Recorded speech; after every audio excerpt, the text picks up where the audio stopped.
Olá, bem-vindos ao Hematotalks. Hoje eu, Natália Zing, junto com a Thaís Fischer, temos a honra de ter a doutora Cris Brotrulheiro, que fez e faz parte da nossa formação até hoje e continuará fazendo. Para a gente falar de um tema, é uma pílula que a gente separou, mas que acho que poucas pessoas conhecem. Se as doenças hematológicas em geral já são pouco conhecidas, acho que essa menos ainda, que é a doença de Gaucher. E aí eu queria que você comentasse, doutora Cris, um pouquinho sobre o que é Gaucher, quais são os achados na citologia clássicos e como é que a gente trata essa doença, como é que vem esse paciente para o consultório?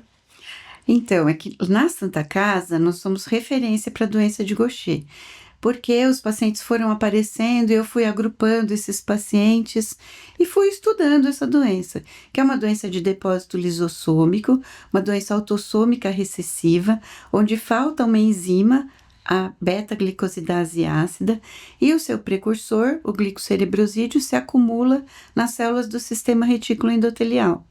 Então, tem anemia, plaquetopenia e esplenomegalia principalmente. Aliás, essa doença é subdiagnosticada, porque como toda doença autossômica recessiva, ela pode ser diagnosticada em qualquer idade, porque ela vai ter uma expressão clínica muito variável.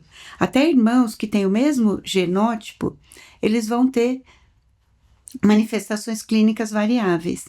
Então, muitas vezes no consultório do hematologista aparece uma plaquetopenia discreta, uma anemia discreta, para a qual você não encontra uma causa. Então, aí teria indicação de você fazer a dosagem da beta-glicosidase ácida, né? Que pode ser feita em papel de filtro.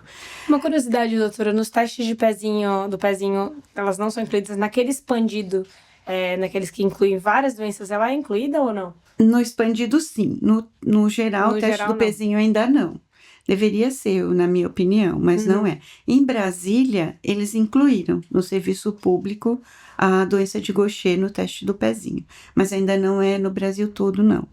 Mas no dia a dia, acho que a gente primeiro até investigaria a medula, para procurar doenças mais habituais, como, se for paciente, às vezes, porque acho que como a senhora colocou, vão ter pacientes fazendo diagnóstico na infância e pacientes fazendo diagnóstico na vida adulta. Exatamente. Então, um adulto com plaquetopenia, que foi investigado e não acha, pensaria em ir para medula primeiro, ver se tem uma displasia, alguma coisa assim, para depois pensar em dosar, né? E na medula a gente encontra as clássicas células de Gaucher, descritas pelo Dr. Gaucher, que é um macrófago cheio do glicocerebrosídeo, que fica com aspecto de papel de seda amassado.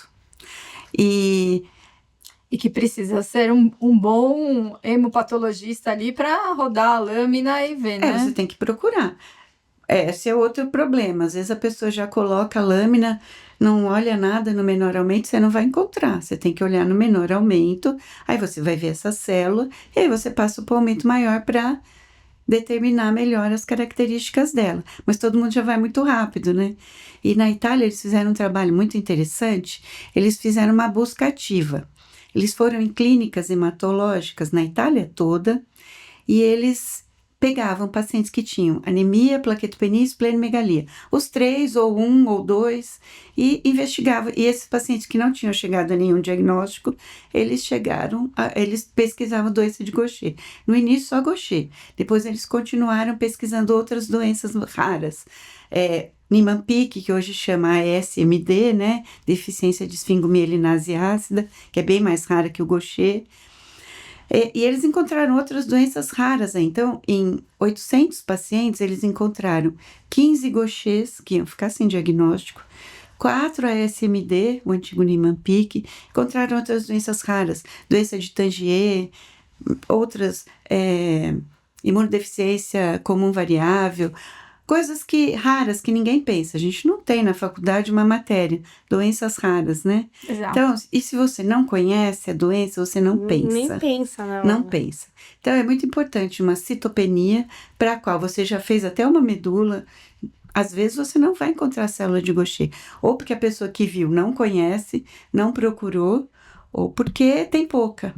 Então, aí tem indicação de você fazer uma pesquisa enzimática. E na biópsia esplênica, a gente consegue detectar também as células de Gaucher ou não? Sim. Também. Todos os órgãos que têm células do sistema reticulo endotelial, você vai encontrar a célula de Gaucher. E quais são as outras características clínicas que tem? Além da citopenia, esplenomegalia. A doença óssea. As células infiltram a medular, né? E isso pode causar o clássico frasco de Erlenmeyer, né? Na tíbia. E pode também causar osteopenia, osteoporose e até fratura patológica. Lesões líticas parecidas com as do mieloma, se o paciente não for diagnosticado a tempo.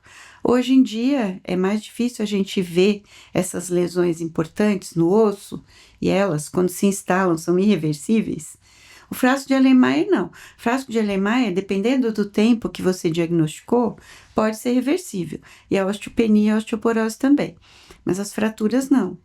E tem também a necrose asséptica de cabeça de fêmur, que é muito comum. Eu já tive um paciente que ele tinha sido diagnosticado como leg calvepertes na infância. Aí quando foi crescendo, o baço foi crescendo, e aí era uma doença de Gaucher. Nunca tinha sido um leg calvé. E o tratamento, doutora? O tratamento hoje a gente tem. Quando a gente começou na Santa Casa, agrupando esses pacientes, não existia um tratamento. Você dava um suporte. E agora, a partir de 96, existe o tratamento de reposição enzimática. Hoje nós temos 3 enzimas, a hemiglucerase, a taliglucerase e a alfa-velaglucerase. As 3 funcionam muito bem, mas a gente no início só tinha a hemiglucerase. Aliás, antes era a alglucerase, que era extraída da placenta humana. Depois eles desenvolveram a enzima recombinante humana. E qual é a periodicidade que os pacientes precisam fazer? Quinzenal. Depois de um tempo, se o paciente tiver uma doença mais leve, estiver estável, você pode mudar isso para uma vez por mês, diminuir a dose, mas é para a vida toda o tratamento. Eu acho que fica mais a mensagem de que as doenças raras existem, né? A gente sempre precisa trazer elas. Obviamente, a gente trouxe aqui na questão da prova, mas é muito importante que a gente lembre de não aceitar as alterações. Porque é, né? Sempre tentar buscar mesmo diagnósticos mais raros. E foi o que a gente bate, né, em cima da questão da anamnese. Exato. Então, porque às vezes você vai achar essa dica pegando na anamnese. E História até como familiar. a doutora Cris colocou, não com o diagnóstico, não necessariamente alguém, em vez de procurar e falar, meu primo ou alguém da família teve doença de Gaucher. Não, tem alguém que teve uma doença óssea, mas foi muito cedo. E aí, que muitas vezes Na as família outras tem pessoas doença não no foram osso diagnosticadas, né? Mas já traz pelo menos uma dica, né? A anamnese é tudo, eu sempre falo isso. Essa menina do leg calvepertes, ela tinha uma prima com doença de Gaucher, mas nunca ninguém tinha feito essa pergunta para ela. Sim. E até rever os diagnósticos, né? Como a senhora colocou. Então, às vezes uma osteonecrose que colocaram a culpa num corticoide, você vai ver, mas foi tão pouquinho corticoide para dar uma osteonecrose. Vamos rever se realmente foi o corticoide ou se tem uma outra causa. Então, sempre rever os diagnósticos, né? Exatamente. Ver o paciente como um todo é importantíssimo, né? Muito obrigada, doutora Cris, novamente. Obrigada a todos e a gente convida vocês para um café, perguntas, deixem suas sugestões. Obrigada.